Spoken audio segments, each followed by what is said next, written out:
তো যখন আমরা ল্যান্ড করি ঢাকায়, তখন একটা পরিচিত দৃশ্য দেখা যায়। এই দৃশ্য বাংলাদেশের অন্য কোনো জায়গায় দেখা যায় না। পার পাবে না ইনশাআল্লাহ। কোন মাজলুমের চোখের প্রাণী বৃথা যাবে না, কারণ কিয়ামতের দিন আছে। এটা হচ্ছে প্রিয় দর্শক বৃন্দ, আসসালামু আলাইকুম। আপনাদের সবাইকে জানাই শুভেচ্ছা এবং স্বাগত। আজকের এই ওয়াজ মাহফিলে বক্তব্য রেখেছেন আবু তোহা মোহাম্মদ আদনান হুজুর। এই ওয়াজটিতে তিনি বর্তমান এবং ভবিষ্যৎ নিয়ে বেশ কিছু গুরুত্বপূর্ণ কথা বলেছেন এবং কিয়ামতের বড় বড় 10টি আলামত নিয়ে বলেছেন এবং কোন কোন আলামত ইতিমধ্যে ঘটে গিয়েছে সেগুলোও বলেছেন এবং মানুষের উপর জুলুম নিয়ে বেশ কিছু নসিহত করেছেন তিনি। তাই অনুরোধ রইল পুরো ওয়াজটি মনোযোগ দিয়ে শুনবেন, হুজুরের নসিহত গুলো নিজের জীবনে প্রয়োগ করার চেষ্টা করবে। ধন্যবাদ। আশার দিন আর জালেমের জন্য হতাশার দিন। কিয়ামতের দিন না থাকতো তাহলে সমস্ত খুনি, ব্যভিচারী, ধর্ষণকারী, জালেম, ফাসেক, আল্লাহদ্রোহী সবাই পার পেয়ে যেত না। আল্লাহ পাক পার দিবেন না বলেই কিয়ামতের দিন রেখেছেন। ছোটবেলা আমরাও মনে করতাম যে মানুষের জন্ম নিয়েছে, কি ভুলটা করলাম, হিসেব নিকেশ, জান্নাত জাহান্নাম, কত সমস্যা। যত দিন যাচ্ছে বুঝতে পারছি যে ভাগ্যিস কিয়ামতের দিন বলে একটা দিন আছে, না হলে জালেমের এই জুলুমের কোনো বদলা হতো না, আর মাজলুম তার অধিকার ফিরে পেত না। তো 50,000 বছরের সমান ওই দিন মানুষ অস্থির হয়ে যাবে এই কারণে যে বিচার শুরু হচ্ছে না কেন। একবার আদম আলাইহিস সালামের কাছে দৌড় দিবে, একবার নবী নূহ, একবার মূসা, একবার ঈসা, একবার ইব্রাহিম, সবাইকে রিকোয়েস্ট করবে মানুষ দলে দলে গিয়ে যে আল্লাহকে বলেন অ্যাটলিস্ট বিচারটা যেন শুরু করেন। অপেক্ষা করা কাজটা কষ্টকর না ভাই? কারোর জন্য অপেক্ষা করা কষ্টকর না? অপেক্ষা করতে করতে ঘামে একদম গলা পর্যন্ত ডুবে যাবে। আল্লাহ পাক হেফাজত করুন আমাদেরকে। ওই 7 শ্রেণীর মানুষের মধ্যে আল্লাহ পাক আমাদেরকে আশ্রয় দান করুন, আল্লাহুম্মা আমিন। এরপরে যেটা বলছিলাম যে এই 50,000 বছরের সমান দিনে একজন ব্যক্তি আপনার আমার জন্য সুপারিশ করবে, তার নাম কি? এবার হাত উঁচু করেন, কতজন আপনাদের মধ্যে ওই ব্যক্তির সাল্লাল্লাহু আলাইহি ওয়াসাল্লাম তার জীবনী পড়েছেন জীবনে একবার? অনেস্টলি বলবেন, সততার সাথে হাত নামান। এবার চিন্তা করেন, এই যে আমরা স্লোগানগুলো দেই যে আল কোরআনের আলো ঘরে ঘরে জালো, নারায়ে তাকবীর, আল্লাহু আকবার, স্লোগান দেই না অনেক? বাস্তবতা স্লোগানের মধ্যে পার্থক্য নাই? যখন আপনি দেখবেন প্রতিটা যুবক বা প্রত্যেক ব্যক্তি আমাদের সমাজের মধ্যে নবী সাল্লাল্লাহু আলাইহি ওয়াসাল্লামের জীবনী সম্পর্কে ভালো ধারণা রাখে, কুরআনুল কারীম মাশাআল্লাহ তেলাওয়াত করতে জানে, কোরআনের অর্থ বোঝার চেষ্টা করে, মাশাআল্লাহ হকপন্থী আলেম ওলামাদের কাছে যায়, আত্মশুদ্ধি অর্জন করে, হালাল খায়, পারিবারিক আদর্শ সুন্দর করে গড়ে তোলার চেষ্টা করে, ন্যায়ের পথে থাকে, অন্যায় করে না, তখন অটোমেটিকলি কোরআনের আলো ঘরে ঘরে জ্বলবে না? তাহলে মূল কাজটা কি? আইওয়াশ এবং শোডাউন করা, না মূল কাজ করা? মূল কাজটা কি? আমরা কিন্তু মূল কাজটা করতে চাচ্ছি না, বা মূল কাজটাকে আমরা ততটা গুরুত্ব দিচ্ছি না যতটা যৌগিক বিষয়গুলোকে গুরুত্ব দিচ্ছি। আর এই কারণে দীর্ঘদিন থেকে দেখছি যে উম্মার অবস্থা মোটামুটি অপরিবর্তনীয় আছে, বরং দিন দিন ডে বাই ডে আস্তে আস্তে অধঃপতন হচ্ছে। আপনি হয়তো প্রশ্ন করতে পারেন আমার দিকে আঙ্গুল তাক করে, কে বললো আপনাকে অধঃপতন হচ্ছে? আমরা তো দেখছি উন্নতি, অগ্রগতি আর প্রগতি। আমি বিনয়ের সাথে বলবো আর 10টা থেকে 20টা বছর অপেক্ষা করেন। 5 বছর আগে বিনয়ের সাথে বলেছিলাম যে 10 বছর অপেক্ষা করেন, কাগজের টাকা বলে কিছু থাকবে না। আস্তে আস্তে সোসাইটি ওইদিকে যাবে এবং এগুলো কোনোটাই অ্যাক্সিডেন্টলি অটোমেটিকলি হচ্ছে না, এর পিছনে একটা মাস্টার মাইন্ড কাজ করছে। পুরো বিশ্বের পিছনে একটা মাস্টার মাইন্ড কাজ করছে। একটা সভ্যতা চাচ্ছে সারা বিশ্বের মানুষ ওর দাস হয়ে থাক, এবং তাদের এক একটা এজেন্ডা আস্তে আস্তে বাস্তবায়িত হচ্ছে। এবং মাশাআল্লাহ আমরাও হালুয়া রুটি এবং সেমাই খাচ্ছি, মাশাআল্লাহ আমরাও খাচ্ছি খোরমা, জিলাপি, হালুয়া রুটি, সেমাই, এগুলো আমরাও খেয়ে যাচ্ছি মাশাআল্লাহ। আল্লাহ পাক আমাদের হৃদয়ের চোখগুলো যেন খুলে দেন, আল্লাহুম্মা আমিন। ক্যাশলেস সোসাইটি চায় তারা, ক্যাশলেস সোসাইটি, মানে সোসাইটির মধ্যে কোনো ক্যাশ থাকবে না, ডিজিট থাকবে, খালি ডিজিট। এক হালি কলা কিনবেন, আপনি 40 ডিজিট পাস করে দিবেন। কলাওয়ালা 40 ডিজিট পেল, ওর দরকার এখন ধরেন মাছ, ও 40 ডিজিটের মাছ কিনবে। মাছওয়ালার দরকার মনে করেন চাল, ও 40 ডিজিটের চাল কিনবে। ডিজিট ঘুরবে, খালি সংখ্যা খালি ঘুরতে থাকবে হাত থেকে হাত। এমন একটা মানি আপনাদেরকে দিবে, এমন একটা মুদ্রা দিবে আপনাদেরকে, যে মুদ্রা ধরতেও পারবেন না, পকেটেও রাখতে পারবেন না। এখন তো ধরতে পারেন, পকেটে রাখতে পারেন, একটা সময় আসবে মুদ্রা ধরতেও পারবেন না, পকেটেও রাখতে পারবেন না। এবং এগুলোর মান তারা নিয়ন্ত্রণ করবে। যখন দেখবে যে আপনার মধ্যে তাওহীদ বেশি আছে, ইসলামের চেতনা বেশি আছে, দ্বীনের ফিকির বেশি, ইসলাম ইসলাম করছেন, আপনার মান কমে যাবে টাকা। যদি দেখে আপনার মধ্যে দাসত্ব আছে, ওরা যা বলছে আপনি সামিআনা ওয়া আতা'না বলছেন, ইয়েস স্যার ইয়েস স্যার করছেন, আপনি উন্নতি, অগ্রগতি, প্রগতি পাবেন। হ্যাঁ, যারা এগুলো লঞ্চ করছে তারা আবার তাদের সম্পত্তিগুলোকে গোল্ড এবং সিলভারে কনভার্ট করছে অলরেডি। দেখেন বড় বড় ব্যাংকগুলোকে দেখেন, সব গোল্ড এবং সিলভারে কনভার্ট করছে। ওই ইসরায়েলের দিকে তাকিয়ে দেখেন, ও তার সমস্ত সম্পত্তিগুলোকে, বেশিরভাগ সম্পত্তিগুলোকেই সাস্টেইনেবল গোল্ডে কনভার্ট করছে। ও আমাদের মতো বোকা নয়। শোনেন কেমন বোকা নয়, বিগত 70 বছরে মুসলিমদের নাকের ডগার উপরে বসে 4টা যুদ্ধে মুসলিমদেরকে পরাজিত করে দিয়েছে ইসরায়েল। বিগত 70 বছরে ওরা প্রথমে ব্রিটেন, তারপরে আমেরিকার হাত ধরে বিশ্বের এমন একটা জায়গায় এসেছে যে এই জায়গা থেকে তারা বিশ্বের পলিটিক্স, ইকোনমিক্স, মিডিয়া, প্রযুক্তি, ফাইন্যান্স সব নিয়ন্ত্রণ করার শক্তি অর্জন করেছে অলরেডি। আপনি ভাবছেন করবে? অনেকে মনে করে এটা ভবিষ্যৎ বক্তা মনে হয়। আমি বলছি যে বর্তমান সম্পর্কে আপনি খবর রাখেন না বলেই বর্তমানকে আপনার ভবিষ্যৎ মনে হচ্ছে। এটা বর্তমান, এটা ভবিষ্যৎ না। ভবিষ্যতে তো সে সারা বিশ্বকে রুল করবে ইনশাআল্লাহ তাআলা। না হলে তো সে মাসিহুদ দাজ্জালের ফলোয়ারই হতে পারবে না। আর দাজ্জাল তো সারা বিশ্বকে শাসন করবে এবং তাকে ফলো করবে জিউসরাই। তবে হ্যাঁ, এটা আমরা জানি কোরআন এবং হাদিস থেকে আলহামদুলিল্লাহ যে ওদের এই দমন, পীড়ন, জুলুম এবং শাসনটা চিরস্থায়ী হবে না ইনশাআল্লাহ। এটা একটা সাময়িক সময় জুড়ে থাকবে, এরপরে আল্লাহ পাক পৃথিবী থেকে এটাকে সরিয়ে দিবেন ইনশাআল্লাহ। কিভাবে সরাবেন? ওই যে লোহিত সাগরে আল্লাহ পাক যেমন করে বনু ইসরাইলকে ধাওয়া করছিল ফেরাউনের বাহিনী, মনে আছে? লোহিত সাগরে আল্লাহ পাক ফেরাউনের বাহিনীকে একত্রিত করেছেন, ডুবিয়ে দিয়েছেন, দেন নাই? আল্লাহ পাক সেম সুন্নাহ অ্যাপ্লাই করেছেন প্যালেস্টাইনের ক্ষেত্রে। আল্লাহ পাক সমস্ত জালেমদেরকে ওখানে একত্রিত করেছেন ধ্বংস করার জন্য। সেম সুন্নাহ, এটা হবে ইনশাআল্লাহ আযজা ওয়া জাল। আমরা জানি এটা সরে যাবে পৃথিবী থেকে। তারপরে এমন একটা যুগ আসবে যে যুগে ইনশাআল্লাহ আযজা ওয়া জাল একজন নবী সারা বিশ্ব পরিচালনা করবেন। একজন নবী, তার নাম ঈসা ইবনে মারইয়াম, এবং তার অনেক আগেই আমাদের ইমাম আল মাহদি তিনি ইন্তেকাল করবেন।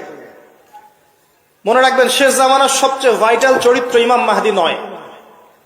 শেষ জামানার সবচেয়ে ভাইটাল চরিত্র হচ্ছে ঈসা ইবনে মারইয়াম।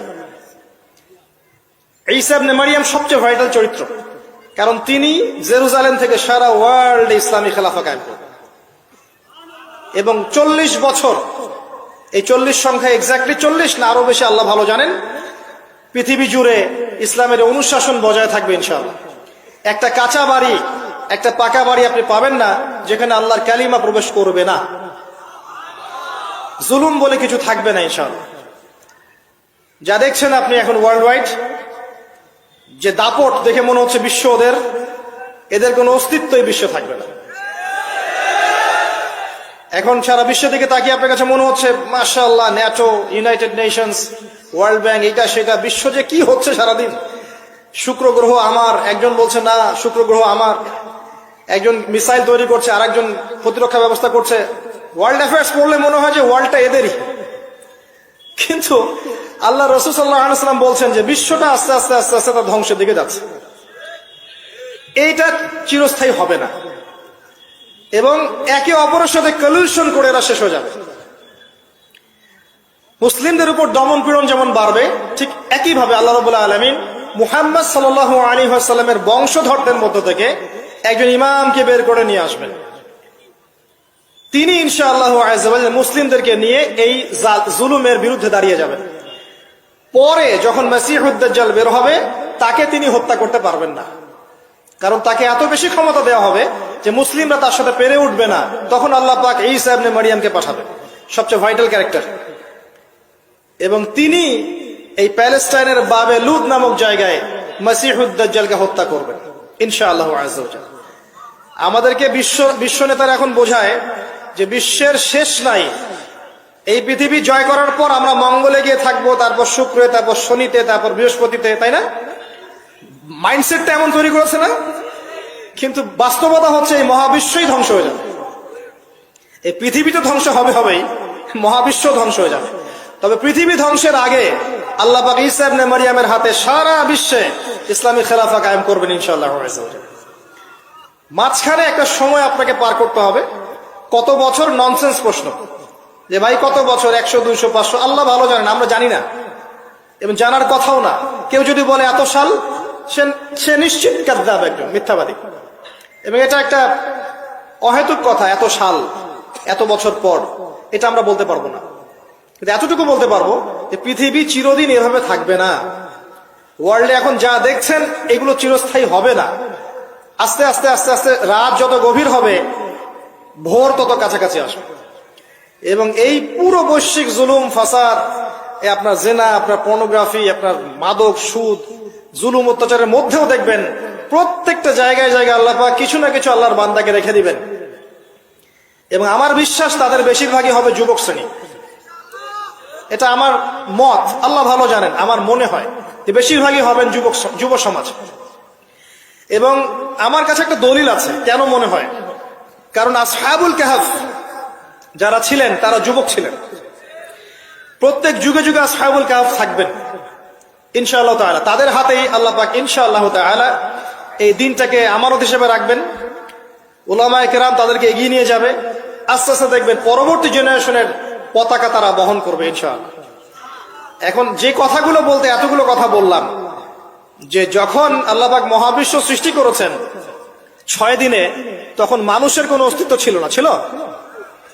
কোনো অস্তিত্ব ছিল না, মানুষের অস্তিত্বই ছিল না। সূরা দাহর পড়েন 1 নম্বর আয়াত, আল্লাহ পাক বলছেন হাল আতা আলাল ইনসান হিনুম মিনাদ দাহরি লাম ইয়াকুন শাইআন মাযকুরা। মানুষের উপর একটা সময় চলে গেছে যখন মানুষ কোনো আলোচ্য বিষয় ছিল না। এখন সারা ওয়ার্ল্ডের দিকে তাকালে মনে হয় যে মানুষই সবকিছু, তাই না? অথচ মানুষের বাইরে যে একটা জাতি আছে, জিন জাতি, এটাকে বিশ্বাসই করে না মানুষ। মানুষের আশপাশে ঘুরছে ফেরেশতারা, মানুষ বিশ্বাসই করে না। আল্লাহ পাক আছেন আরশে আজিমে, তার উপরে, মানুষ বিশ্বাসই করে না যে আল্লাহ বলে কেউ আছে। মানুষ মনে করে বিগ ব্যাং থেকে সব সৃষ্টি হয়েছে। হ্যাঁ, অনেক মানুষ মনে করে যে আল্লাহ বলতে কেউ নাই, সবকিছু বিগ ব্যাং থেকে সৃষ্টি হয়েছে। অথচ আল্লাহ পাক কোরআনে বলেছেন আওয়ালাম ইয়ারাল্লাযীনা কাফারু, সূরা আম্বিয়া 30 নম্বর আয়াত, আন্নাস সামাওয়াতি ওয়াল আরদা কানাতা রাতকান ফাফাতাকনাহুমা। কাফেররা কি লক্ষ্য করে দেখে না এই মহাবিশ্ব এবং পৃথিবী একটা বিন্দুর মধ্যে ছিল, আমি এটাকে পৃথক করে দিয়েছি, পার্থক্য করে দিয়েছি। ওয়াজআলনা মিনাল মাই কুল্লা শাইইন হাই, প্রত্যেক জীবন্ত প্রাণীকে সৃষ্টি করেছি পানি দ্বারা। আফালা ইউমিনুন, এরপরেও কি তারা বিশ্বাস করবে না? যারা সায়েন্সের ছাত্র, নিউক্লিয়াস সম্পর্কে পড়ে দেখেন, সাইটোপ্লাজম সম্পর্কে পড়ে দেখেন, ওখানে কতটুকু পানি আছে, কত অংশ পানি আছে। আল কোরআন বৈজ্ঞানিক, সম্পূর্ণ বৈজ্ঞানিক, কিন্তু বিজ্ঞান কোরআনিক হতেই হবে জরুরি না। বিজ্ঞানের কোনটা সত্য কোনটা মিথ্যা এটা কোরআন দিয়ে মানদণ্ড হিসেবে যাচাই করা যাবে। কোরআনের কোনটা সত্য কোনটা মিথ্যা এটা বিজ্ঞান দিয়ে যাচাই করা যাবে না। আল্লাহ পাক সৃষ্টি করেছেন, এরপরে মানুষকে সৃষ্টি করে একা ছেড়ে দেননি। আল্লাহ পাক প্রথমে নাম শিখিয়েছেন, সমস্ত জ্ঞান শিখিয়েছেন কাকে? আদম আলাইহিস সালামকে। ওয়াল্লামা আদম আল আসমা কুল্লাহা, মহাবিশ্বের সমস্ত নাম আমি আদমকে শিখিয়েছি। সুবহানাল্লাহ। আমাদের পিতা আদম আলাইহিস সালামের ডিএনএ এর মধ্যে জ্ঞান ছিল, সমস্ত জ্ঞান ছিল যা আল্লাহ পাক শিখিয়েছেন। বাই ডিএনএ আমাদের মধ্যে জ্ঞানগুলো এসেছে, এমনি এমনি আসেনি। মানুষ একটা বুদ্ধিবৃত্তিক প্রাণী না? অটোমেটিকলি কি মানুষ জ্ঞান শিখে ফেলেছে? আল্লাহ এই জ্ঞান আদম আলাইহিস সালামকে শিখিয়েছেন। তার বংশধরদের মধ্যে জ্ঞান ছড়িয়ে পড়েছে। এরপর আল্লাহ পাক জান্নাতে রেখেছেন, শর্ত দিয়েছেন কি, ওয়ালা তাকরাবু ওয়ালা তাকরাবা হাযিহিশ শাজারা, তোমরা দুজন এই গাছের কাছে যাবে না। পরীক্ষা, গাছটার নাম কি? এটা হচ্ছে ওই প্রশ্নের মতো ঈসা আলাইহিস সালাম কবে আসবেন। গাছটার নাম কি? এটা ওই প্রশ্নের মতো যে দাজ্জালের আসল নাম কি হবে, ইমাম মাহদী কত সালে আসবেন। এগুলো ওই প্রশ্নের মতো যে ওই গাছটার নাম কি ছিল। প্রয়োজন নাই গাছের নামের আমার। গাছটা ছিল একটা টেস্ট, পরীক্ষা। গাছের কাছেও যেও না। চলে গেলেন, কার প্ররোচনা চলে গেলেন? ইবলিস। তার নাম কি? ইবলিস। আচ্ছা, ইবলিস আমল করতো না? ইবলিস ফেরেশতাদের সর্দার ছিল না? কি কারণে আল্লাহ পাক তাকে বহিষ্কার করলেন? অহংকার, রাইট। আবা ওয়াস্তাকবার, সিজদা করি নাই। খলাকতানি মিন নার ওয়া খলাকতাহু মিন তিন, আমাকে সৃষ্টি করেছেন কি দিয়ে? আগুন। তাকে সৃষ্টি করেছেন মাটি। এটাকে বলে আত্ম অহংকার, ইগো। মনে রাখবেন, আপনার যত বড় সার্টিফিকেট থাকুক, কেমব্রিজ থেকে, অক্সফোর্ড থেকে, হার্ভার্ড থেকে বা দারুল উলুম থেকেই, যদি আপনার কাছে অনেক বড় বড় সার্টিফিকেট থাকে কিন্তু মনের মধ্যে অহংকার থাকে, আপনার মনের মধ্যে নূর আসবে না। যদি আসতো তাহলে ইবলিসের মনে আসতো। তার জ্ঞানের কোনো কমতি ছিল না। ওয়াস্তাকবার, সে অহংকার করেছে। আর অহংকার কাকে বলে? মাতারুন নাস মাতারুল হক ওয়া গামতুন নাস, সত্যকে প্রত্যাখ্যান করা এবং অন্যদেরকে ছোট করা, আন্ডার এস্টিমেট করা। আর আমাদের সংস্কৃতি এখন হচ্ছে অন্যকে আন্ডার এস্টিমেট করা। আমাদের চরিত্রই হয়ে গেছে এমন, গীবত, তোহমত, অপবাদ, সমালোচনা, কাদা ছোড়াছড়ি, চুল ছেঁড়াছেড়ি, এগুলোই সংস্কৃতি। যতক্ষণ আমরা এই কাজগুলো করতে থাকি ততক্ষণ ওই যে ইসরায়েল, সে আরো 10টা মিসাইল বানিয়ে ফেলে। এই জন্যই বলি যে আমরা মাঝে মাঝে জিলাপি খাই, খোরমা খাই। তো যখন আমরা ল্যান্ড করি ঢাকায়, তখন একটা পরিচিত দৃশ্য দেখা যায়। এই দৃশ্য বাংলাদেশের অন্য কোনো জায়গায় দেখা যায় না। সেটা হলো বাক্সে বাক্সে বন্দি জীবন। উঁচু উঁচু কিছু ইমারত দেখা যায়, ইট কাঠ পাথরের কিছু ইমারত, ছোট ছোট বাক্সের মতো, আকাশ থেকে বাক্সের মতো লাগে দেখতে। তো এই যে বাক্সে বাক্সে বন্দি জীবন, এই দৃশ্যটা ঢাকাতে আসলে দেখা যায়। দেখুন, রাসূলুল্লাহ সাল্লাল্লাহু আলাইহি ওয়াসাল্লাম, একটু মনোযোগের সাথে শুনতে হবে। যখন আমরা ল্যান্ড করি তখন কি দেখি? দেখি হাইলি কনস্ট্রাক্টেড বিল্ডিংস। ঢাকায় আমরা দেখি হাইলি কনস্ট্রাক্টেড বিল্ডিংস। আজকে থেকে 200 বছর আগে এমন দৃশ্য কেউ দেখেছে কিনা আমার জানা নাই। তবে একটা হাদিস থেকে আমি আলোচনা শুরু করি, তাহলে বুঝতে পারবেন। নবী সাল্লাল্লাহু আলাইহি ওয়াসাল্লাম মসজিদে বসে আছেন, মসজিদের মধ্যে, নববীর মধ্যে, এবং হাদিসটা তার ইন্তেকালের অল্প কিছুদিন আগের হাদিস। এটা প্রারম্ভিক সময়ের হাদিস নয়, শেষের দিকের হাদিস। কোরআনের যেমন শানে নজুল আছে, হাদিসেরও কিন্তু শানে নজুল আছে। ঠিক আছে? কোরআনের যেমন শানে নজুল আছে, এক একটা আয়াত এক একটা প্রেক্ষাপট এসেছে, নাজিল হয়েছে, ঠিক একইভাবে হাদিসেরও কিন্তু শানে নজুল আছে। নবী সাল্লাল্লাহু আলাইহি ওয়াসাল্লামের জীবনের শেষের দিকের হাদিস এটা। তিনি মসজিদে বসে আছেন, একজন ব্যক্তি মসজিদে প্রবেশ করলেন, শুভ্র সাদা কাপড় পরিহিত, ধবধবে সাদা, অতি উত্তম কাপড়, পরিচ্ছন্ন, প্রবেশ করলেন এবং রাসূল সাল্লাল্লাহু আলাইহি ওয়াসাল্লামের হাঁটুর সাথে হাঁটু লাগিয়ে বসলেন। ঠিক আমরা যেমন আত্তাহিয়াতু পড়ার সময় যেভাবে বসি নামাজে, এভাবে। আমার কথা কি বুঝতে পারছেন? আচ্ছা, এবার নবী সাল্লাল্লাহু আলাইহি ওয়াসাল্লামকে তিনি ব্যাক টু ব্যাক 4টা প্রশ্ন করছেন। 1 নম্বর বলছেন, ইয়া মুহাম্মদ, হে মুহাম্মদ সাল্লাল্লাহু আলাইহি ওয়াসাল্লাম, আখবিরনি আনিল ইসলাম, আমাকে ইসলাম সম্পর্কে বলুন।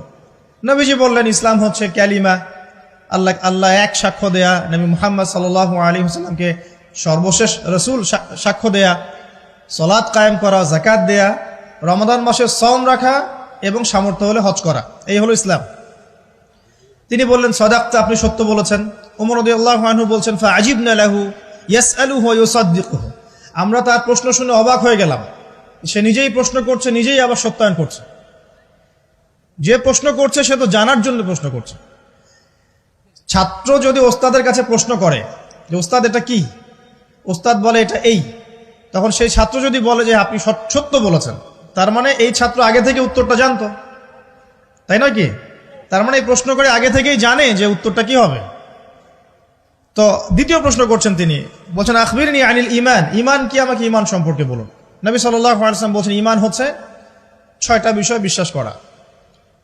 তুমিনা বিল্লাহ, আল্লাহ বিশ্বাস করবে, ওয়া মালাইকাতিহি, তার ফেরেশতা মণ্ডলীর প্রতি, ওয়া কুতুবিহি, তার সমস্ত আসমানি কিতাবের প্রতি, ওয়া রুসুলিহি, তার সমস্ত রাসূলগণের প্রতি, ওয়াল ইয়াউমিল আখির, পরকালের প্রতি, ওয়াল কদরি খাইরিহি ওয়া শাররিহি, তাকদীরের ভালো মন্দের প্রতি।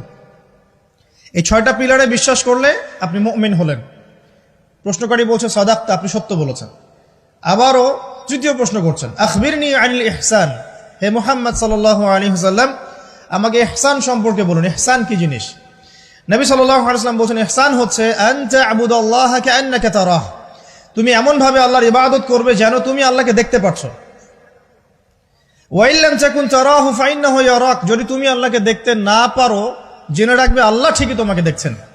এই আল্লাহ কনসিয়াসনেসের নাম হচ্ছে ইহসান। কি নাম? ইহসান। ইসলামের ভিত্তি পেলাম 5টা, ইমানের কয়টা পেলাম? 6টা। আর ইহসানের ব্যাখ্যা কি পেলাম? আল্লাহ কনসিয়াসনেস, মানে আল্লাহকে হাজির নাজির জেনে ইবাদত করা। কেউ যদি আল্লাহকে হাজির নাজির জেনে ইবাদত করে সে কিন্তু পাপ করতে পারবে না, তার নামাজে মনোযোগ কিন্তু ডানে বামে যাবে না ইনশাআল্লাহ। তো তিনি বললেন সত্য বলেছেন আপনি। এবার চতুর্থ প্রশ্ন করছেন তিনি যে আখবিরনি আনিস সাআ, আমাকে কিয়ামত সম্পর্কে বলুন, কিয়ামত কবে হবে? তখন নবী সাল্লাল্লাহু আলাইহি ওয়াসাল্লাম বলছেন মাল মাসউলু আনহা বিআ'লামা মিনাস সাইল, এই বিষয়ে প্রশ্নকারীর চেয়ে উত্তরদাতার জ্ঞান বেশি নয়। এই বিষয়ে প্রশ্নকারীর চাইতে উত্তরদাতার জ্ঞান বেশি নয়, মানে কেউই জানে না কিয়ামত এক্স্যাক্টলি কবে হবে। তখন প্রশ্নকারী থেমে যাচ্ছেন না, প্রশ্নকারী আবার প্রশ্ন করছেন, 5 নম্বর প্রশ্ন, যে ফাখবিরনি আন আমারাতিহা, তাহলে আমাকে কিছু আলামত বলেন কিয়ামতে কিছু আলামত বলেন। নবী সাল্লাল্লাহু আলাইহি ওয়াসাল্লাম অনেক আলামত বলতে পারতেন কিন্তু, এবং তিনি বলেছেনও, সারা জীবনে তিনি অসংখ্য আলামত বলেছেন। এবং আলামতগুলোকে 2 ভাগে ভাগ করা যায়, এগুলো বড় এবং কিছুগুলো হচ্ছে ছোট।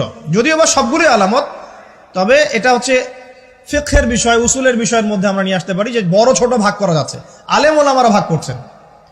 যাই হোক, 10টা বড় বড় আলামতের কথা বলা হয়েছে। এই 10টা না আসা পর্যন্ত কিয়ামত হবে না। মসিহুদ দাজ্জালের আগমন, নবী ঈসা ইবনে মারইয়ামের আগমন, ইয়াজুজ আর মাজুজ, দাব্বাতুল আরদ, জমিন থেকে প্রাণী বের হবে, ইয়েমেনের আগুন, 3টা বড় বড় ভূমিকম্প, পশ্চিম দিক থেকে সূর্যোদয়, এরকম 10টা আলামত বলা হয়েছে। এগুলো না হওয়া পর্যন্ত কিয়ামত হবে না। এগুলো এখনো হয়নি, এগুলোর কোনোটাই এখনো আসেনি। এগুলো বাদ দিয়ে যেগুলো আলামত সুগরা আমরা বলছি, ছোট ছোট, এগুলোর ম্যাক্সিমাম প্রায় 99% আমরা এখন দেখতে পারি। তবে দেখার জন্য চোখ লাগবে, আর চোখ বলতে শুধু বাইরের চোখকে বোঝাচ্ছি না, হৃদয়ের কলবের কি লাগবে? চোখ লাগবে। আমি আপনার কলবের চোখ দিয়ে আপনাকে শহরটাকে চেনাচ্ছি। আপনার এই হাদিসে নবী সাল্লাল্লাহু আলাইহি ওয়াসাল্লাম অনেকগুলো আলামত না বলে মাত্র 2টো আলামত বলেছেন। কয়টা? মাত্র 2টো। আমি বলছি জীবনের শেষের দিকের হাদিস, শেষ সময় তো আমরা বেশি নসিহত করতে যাবো, তাই না? মনে করেন আপনার পিতা মৃত্যুসজ্জায়, আল্লাহ না করুক, এখন তিনি আপনাকে ওসিয়ত করছেন যে বাবা এইটা করবা, এইটা করবা না, মায়ের যত্ন নিও, বোনদের যত্ন নিও, ইত্যাদি ইত্যাদি। তখন তার ওসিয়তগুলোকে আপনি কত গুরুত্বের সাথে গ্রহণ করবেন, এবং সেই সময় যত ইম্পর্টেন্ট কথা থাকবে সেগুলোই তো মানুষ বলবে, তাই নয় কি? সবচেয়ে ইম্পর্টেন্ট কথাগুলোই মানুষ বলবে। তো নবী সাল্লাল্লাহু আলাইহি ওয়াসাল্লাম এদিকে এসে মাত্র 2টো সাইনের কথা বলছেন। তার মধ্যে একটা হচ্ছে, ভালো করে শোনেন, তার মধ্যে একটা হচ্ছে আনতালিদাল আমাতু রাব্বাতুহা, যখন তুমি দেখবে, প্রশ্নকারীকে বলছে, যখন তুমি দেখবে যে দাসী তার মনিবকে জন্ম দিচ্ছে, দাসী তার মনিবকে জন্ম দিচ্ছে, মানে দাসী কিভাবে মনিবকে জন্ম দিতে পারে? দাসী কি মনিবকে জন্ম দিতে পারে? উত্তর, এখানে 3টা ব্যাখ্যা হতে পারে। কয়টা ব্যাখ্যা? 3টা। এছাড়াও আরো ব্যাখ্যা হতে পারে, হয়তো আল্লাহ পাক সেটা আমাদের জেহেনে হয়তো এখনো দেন নাই, হয়তো এমন কেউ আসবে পরবর্তী জেনারেশন, তারা হয়তো আরো ব্যাখ্যা করতে পারবে। তবে 3টা ব্যাখ্যা এখন পাওয়া যায়। 1 নাম্বার, দাসী তার মনিবকে জন্ম দিবে অর্থ হচ্ছে পিতা মাতার সাথে দাস দাসীর মতো আচরণ করা হবে। এবং এটাও কিন্তু কিয়ামতের আগের একটা বড় নিদর্শন যে পিতা মাতার সাথে দাস দাসীর মতো আচরণ করা হবে। এবং যেটা এখন হচ্ছে, আমরা দেখছি পিতা মাতার অধিকার তারা পাচ্ছে না, সন্তানদের হাতে নির্যাতনের শিকার হচ্ছে, বৃদ্ধাশ্রমে থাকতে হচ্ছে, সারা জীবন যে সন্তানকে বড় করলো আজকে সেই সন্তান তার ওই যে কাফনের টাকা পর্যন্ত দিতে যাচ্ছে না, মারা গেছে লাশটা পর্যন্ত নিতে আসে না, এমন হচ্ছে না? এবং বস্তুবাদী শহরগুলোতে তো এটা বেশি, আর আমাদের শহরটা বস্তুবাদী না। তো আমাদের শহরে মানুষ বস্তুবাদী না, মানুষ বস্তুবাদী, কেউ অন্যের দিকে তাকানোর সময় নাই। এটা বোঝার জন্য আপনাকে ফ্লাইওভারে উঠতে হবে। ফ্লাইওভারে উঠে দাঁড়িয়ে থাকেন, দেখেন মানুষ ছুটছে নিজের চরকায় তেল দেওয়ার জন্য, কারো দিকে তাকানোর সময় নাই। এই সকাল থেকে শুরু হয়, রাত একদম 3টা-4টা পর্যন্ত এটা চলছে, সারাদিন 24/7। উদ্দেশ্য কি? দুনিয়া। অল্প কিছু মানুষের বাইরে আছে যাদের উদ্দেশ্য আখেরাত, বেশিরভাগের উদ্দেশ্য কি? দুনিয়া। বাড়ি, গাড়ি, টাকা, জমি জমা, স্ট্যাটাস, দ্যাটস অল। মানে মানুষের এই কনসেপ্টটাকে বলা হয় মেটেরিয়ালিজম। কি বলে? মেটেরিয়ালিজম মানে বস্তুবাদিতা। কি বলে? কথা বলেন। বস্তুবাদিতা। এই বস্তুবাদী সভ্যতা কারা ছিল? ওই যে পশ্চিমারা, ইউরোপিয়ান সিভিলাইজেশন, এরা সবাইকে বস্তুবাদিতা শিখিয়েছে।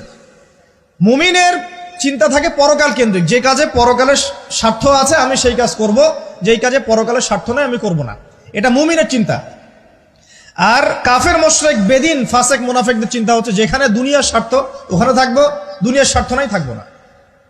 এই যে দুনিয়ার স্বার্থে মানুষের সারাটা জীবন ক্ষয় করে দেয়া, এর নাম বস্তুবাদিতা, মেটেরিয়ালিজম বলে এটাকে। যাই হোক, আমাদের শহরের বেশিরভাগ মানুষ কি বস্তুবাদী না? এখন সবাই দেখবেন, আমি বুঝাচ্ছি, আমি যতটা পারছি সহজ করার চেষ্টা করছি। ম্যাক্সিমাম আমাদের শহরের মানুষ এখন বস্তুবাদী। সবার চিন্তা একটাই, দুনিয়া, দুনিয়া আর দুনিয়া। যেই দুনিয়া সম্পর্কে নবী সাল্লাল্লাহু আলাইহি ওয়াসাল্লাম বলেছেন, একটু শোনেন, যে মনে করেন এটা একটা মহাসাগর। নবী সাল্লাল্লাহু আলাইহি ওয়াসাল্লাম বলছেন এখানে একটা আঙ্গুল ঢুকিয়ে দাও, দিয়ে বের করো।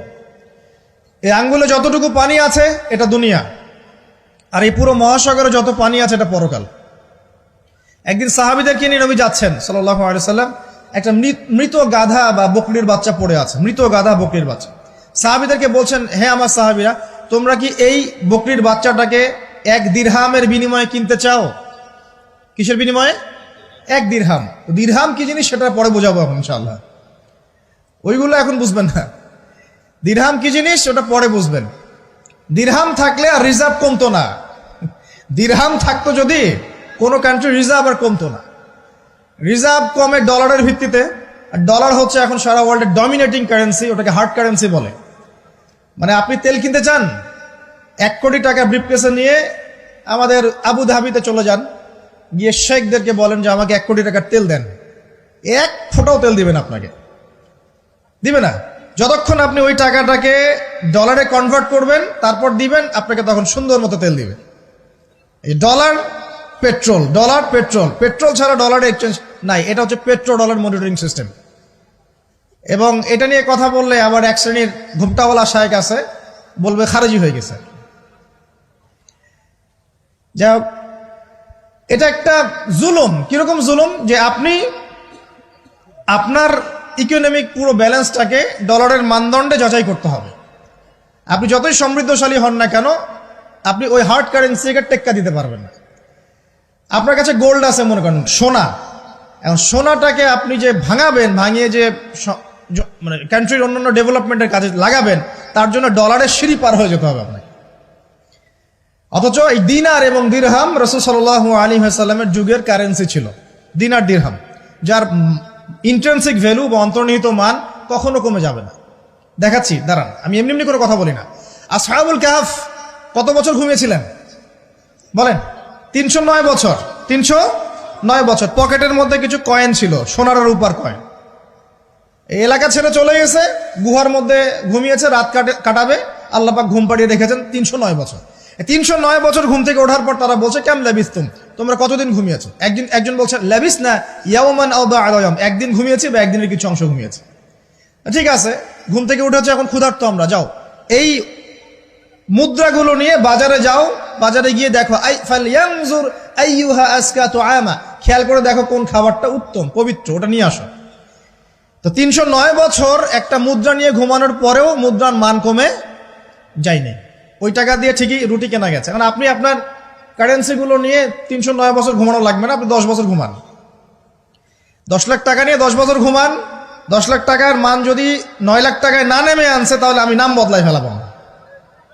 এখন 1 লাখ দাঁড়ান ঠিক বলেন না, দাঁড়ান বোঝেন আগে। এখন এই যে 1 লাখ টাকার মানটা হারালেন আপনি, 1 লাখ টাকার মানটা আপনি হারিয়ে ফেললেন, তো ওই 1 লাখ টাকা আর্ন করার জন্য আপনাকে শ্রম দিতে হয়নি?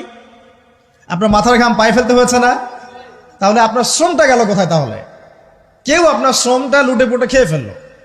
যেহেতু আপনার কারেন্সির মানটা ডলার বেসড, এই কারণে ওই মনিটরিং সিস্টেম যারা চালায় ওরা আপনার এভাবে করে শ্রমটাকে সিজ করে ফেলে দেবে। আর আমি যদি আপনাকে আমার ফার্মে কাজ করিয়ে সারাদিন কাজ করানোর পরে আপনাকে কোনো পারিশ্রমিক না দেই, শ্রমের কোনো মূল্য না দেই, আপনি আমাকে জালেম বলবেন না? বলবেন কি না? ঠিক এই কারণে আমরা বলছি এই মনিটরিং সিস্টেমটাই জুলুম। আর নবীজি বলছে দিনারের কথা বলছেন, দিরহামের কথা বলছেন। এটা যদি আপনার পকেটে থাকতো 309 বছর কেন 1000 বছর পর উঠলে ওটার মান সেটাই থাকবে, কমতো না। এই হলো ইসলামিক কারেন্সি। এটা নিয়ে কথা বললে আবার এক শ্রেণীর ঘুমটাওয়ালা শায়েখ আছে, কিছু সত্য কথা ওরা হজম করতে পারে না। তখন দেখা যায় যে একটা ফতোয়া দিবে, এ খারেজি হয়ে গেছে, ফাইজলামি পাইছে আর কি। কে খারেজি একটু বলে নেই। খারেজি আকীদাটা কি আসলে? খারেজি আকীদা হচ্ছে কোনো ব্যক্তি যদি অন্য কোনো মুসলমানকে যদি কবিরা গুনাহ করার কারণে কাফের মনে করে। কথা বোঝেন? আপনি সুদ খেয়েছেন বা ঘুষ খেয়েছেন বা জেনা করেছেন, এগুলো কবিরা গুনাহ। এখন আমি যদি বলি যে সুদ ঘুষ জেনা করার কারণে আপনি কাফের হয়ে গেছেন, আপনাকে হত্যা করা জায়েজ, তাহলে আমি খারেজি। বুঝতে পারছেন কথা? কিন্তু আমি কি কখনো এরকম করে কথা বলেছি? এই যে মনিটরিং সিস্টেম নিয়ে কথা বললাম, এর সাথে কবিরা গুনার কি সম্পর্ক আর খাওয়ারিজমের কি সম্পর্ক? আবার কোনো কোনো ক্ষেত্রে দেখা যায় যে পলিটিক্যাল সমালোচনা করলে খারেজি টাইটেল দিয়ে দিবে। ওই যে বললাম আমাদের শেখদের কাছে যান মিডল ইস্টের, গিয়ে আপনি দেন, টাকা দেন, তেল দিবে না, ডলার না দিলে বলবো এই যে এন্টি মিডল ইস্ট কথা বলেছে, অতএব সে খারিজ হয়ে গেছে। আমি আপনাকে একটা এক্সাম্পল দিই, শোনেন, বোঝেন কথাগুলো বোঝেন। ইয়াজিদের নাম শুনেছেন? ইয়াজিদ ভালো শাসক ছিল না খারাপ শাসক ছিল? তার আমলে হুসাইন রাদিয়াল্লাহু আনহুর শাহাদাতের ঘটনা ঘটেছে, হাররার যুদ্ধ ঘটেছে, সে মদিনা আক্রমণ করেছে, মক্কাও আক্রমণ করেছিল, ম্যাসাকার করেছে। বহু সাহাবী তার এই শাসন মেনে নেয় নাই। তার মধ্যে একজন হচ্ছে আব্দুল্লাহ বিন জুবাইর রাদিয়াল্লাহু আনহু, জুবাইর ইবনে আওয়াম রাদিয়াল্লাহু আনহুর ছেলে। তার অনুসারী অনেক সাহাবী ছিলেন। আর আমাকে বলেন, ইয়াজিদ যখন মক্কা মদিনা আক্রমণ করছিল বা তার সেনাবাহিনীরা যখন ইমাম হুসাইনকে কারবালার প্রান্তরে শাহাদত দিচ্ছে বা আক্রমণ করছে তার সপরিবারে, এখন যে সাহাবীরা তার